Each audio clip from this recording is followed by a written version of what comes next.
ایک شخص نے اپنا بہت سا مال جمع کروایا اور اس نے ایسی چیز نہ چھوڑی جو یہاں ان کے ہاں نہ ہو۔ اس کے بعد اس نے عالیشان محل تعمیر کروایا اور اس محل کے دو دروازے لگوائے اور ہر دروازوں کے ساتھ دو محافظ کھڑے کیے، اور اس نے اس محل کی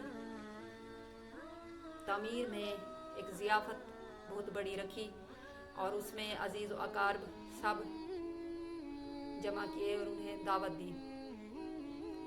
دعوت دینے کے بعد وہ ایک عالی شان تخت پر بیٹھ گیا اور ایک ٹانگ کھڑی کی اور اس پر دوسری ٹانگ رکھ دی، اور وہ دل میں یہ سوچ رہا تھا کہ اب کئی برس تک میں مال نہیں خرید سکوں گا، کیونکہ اب میرے پاس کافی سارا مال ہے اور میں اسے عیش و عشرت کے ساتھ کھاؤں پیوں گا اور سکون سے زندگی بسر کروں گا۔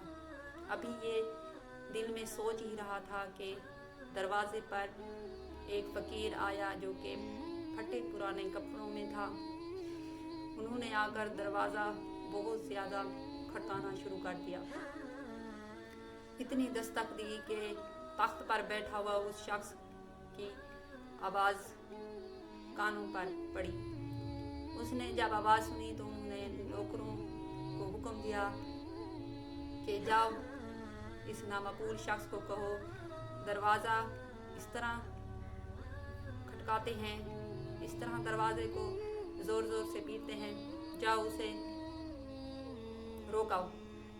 کہا کہ تیرے آقا سے مجھے بات کرنی ہے۔ غلاموں نے کہا تیرے جیسے لوگوں سے ہمارے سردار بات نہیں کرتے۔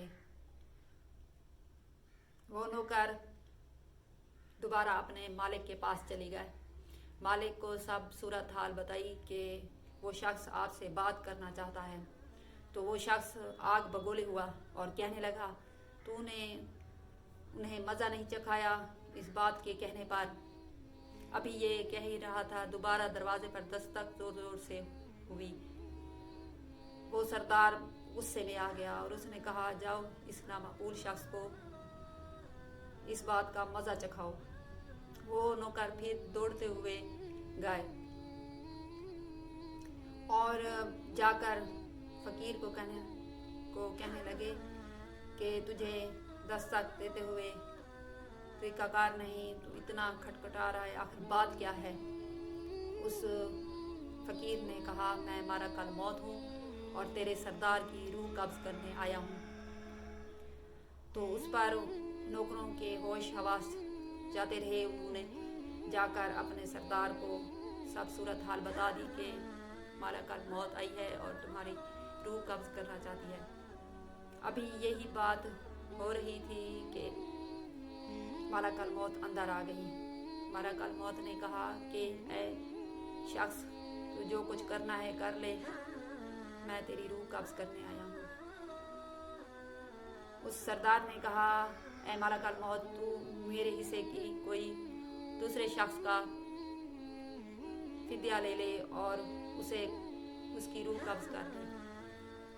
مالک الموت نے کہا نہیں، یہ میں نے اللہ کا وعدہ ہے اور کوئی کسی کی نذرانہ پیش نہیں کر سکتا جان کا۔ ہر کسی کی جان اپنی ہی ہے اور ہر کسی نے ذائقہ موت کا چکھنا ہے۔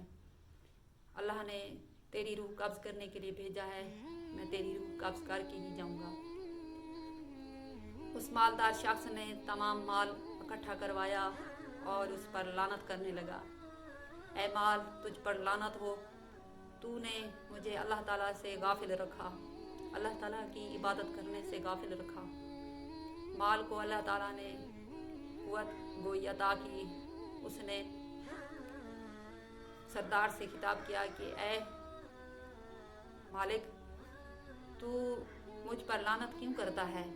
میری ہی وجہ سے تو بڑے بڑے بادشاہوں سے دعوتیں قبول سے تو بادشاہوں کی دعوتیں اڑاتا تھا اور بادشاہوں کی مجالس میں جاتا تھا اور نیک لوگوں کو دروازوں سے ہٹا دیا جاتا تھا،